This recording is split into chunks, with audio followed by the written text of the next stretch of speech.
আজকে শাহবাগে আসছি, পাশেই জাতীয় যে জাদুঘর, এইখানে আমি প্রথম যখন আসছিলাম তখনই ভাইয়া আমার সাথেই আসছিল। ইভেন এই যে শাহবাগ জাতীয় জাদুঘর থেকে শুরু করে এই যে যে ঢাকা বিশ্ববিদ্যালয় অঞ্চল, এই পুরোটাই ভাইয়ার সাথে ঘুরে ঘুরে আমার চেনা হয়েছিল। কিন্তু আজকে আমাকে এখানে এমনভাবে একটা এখানে দাঁড়াইতে হয়েছে, আমি কখনোই চাই নাই যে এখানে আমাকে দাঁড়াতে হোক অথবা অন্য কাউকে কখনো দাঁড়াতে হোক। কিন্তু সেই 7 অক্টোবর 2019 সালের রাতে সেই সারা রাত ধরে পিটিয়ে হত্যা করার কারণে যেই এক পরিস্থিতির মধ্যে যে আমাদের পুরো পরিবারকে যেতে হয়েছে, যার কারণে আমাদেরকেও বাধ্য হয়ে হয়তো আজকে এখানে আসতে হচ্ছে।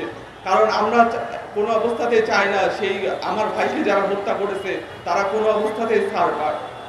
আপনারা সবাই জানেন যে ইতিমধ্যে সেই হত্যার একটা রায় হয়েছে। সেই মামলার জন্য এখন আবার হাইকোর্টে আপিল করেছে আসামি পক্ষ থেকে। অবশ্যই আমরা সবসময় চাই যেন যত দ্রুত সম্ভব, যেহেতু এইটা একটা বিপ্লবের পরবর্তীতে আসে একটা সরকার, তাদের জন্য এই ধরনের গত 15 বছরে যারা নিহত হয়েছে সেই পিলখানার বিডিআর বিদ্রোহ থেকে শুরু করে এই 2024 পর্যন্ত সবার বিচার কার্য করার যে একটা দাবি, সেটা কিন্তু ওনাদের কাছে আমাদের আছে। তাই আশা করব যে আবরার ফাহাদ থেকে শুরু করে এই সকল বিচারগুলো একে একে শুরু করার মাধ্যমে তারা যে ছাত্র জনতার যে একটা চাওয়া তাদের কাছে তা পূরণ করা শুরু করবে। এর পাশাপাশি একটা কথা সবসময় বলতে চাই যে আবরার ফাহাদ কিন্তু শুধু যে আমাদের যে ফ্যাসিবাদী যে শাসক ব্যবস্থা ছিল তার বিরুদ্ধে ছিল তা না, আমাদের যে বন্ধু রাষ্ট্র তার প্রতি যে আমাদের যে নীতি এবং তাদের যে নীতি, সবসময় সেই নীতির ব্যাপারে আমাদের সবসময় সচেতন থাকতে হবে। আপনারা সবাই জানেন যে সরকার বিরোধী কোনো পোস্টের কিংবা ভারত বিরোধী কোনো পোস্টের জন্য ছাত্রলীগ কি পরিমাণে নিপীড়ন চালিয়েছে দেশের সব ক্যাম্পাসে।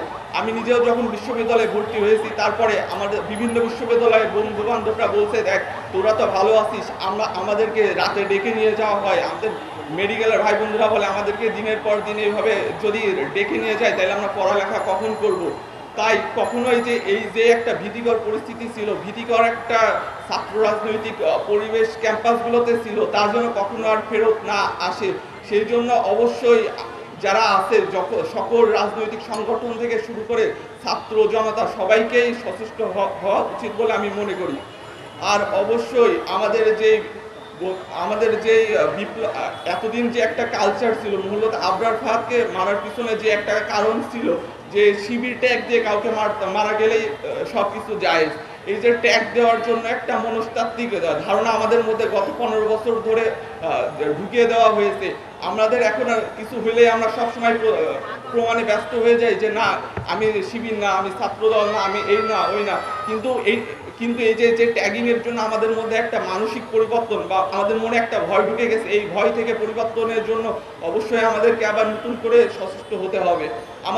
সবাই আর পরিশেষে মনে করি কোনো অবস্থাতেই বাংলাদেশের আর কোনো ক্যাম্পাসে যেন আবরার ফাহাদের ঘটনার পুনরাবৃত্তি না হয়। আমরা জানি যে আবরার ফাহাদের মতো ঘটনা দেশের আরো অনেক জায়গায় হয়েছে, কিন্তু হয়তো তারা শেষ মুহূর্তে গিয়ে জীবনে বেঁচে গেছে, অথবা কোনো কারণে তাদেরকে পঙ্গু করে রেখে দেওয়া হয়েছে, অথবা তাদের ঘটনাগুলো সামনে আসে না। কিন্তু এই ধরনের ঘটনার জন্য ভবিষ্যতে আর কোনো অবস্থাতে না ঘটে, এই জন্য আমাদের নিজেদেরকে সবসময় সচেষ্ট থাকতে হবে।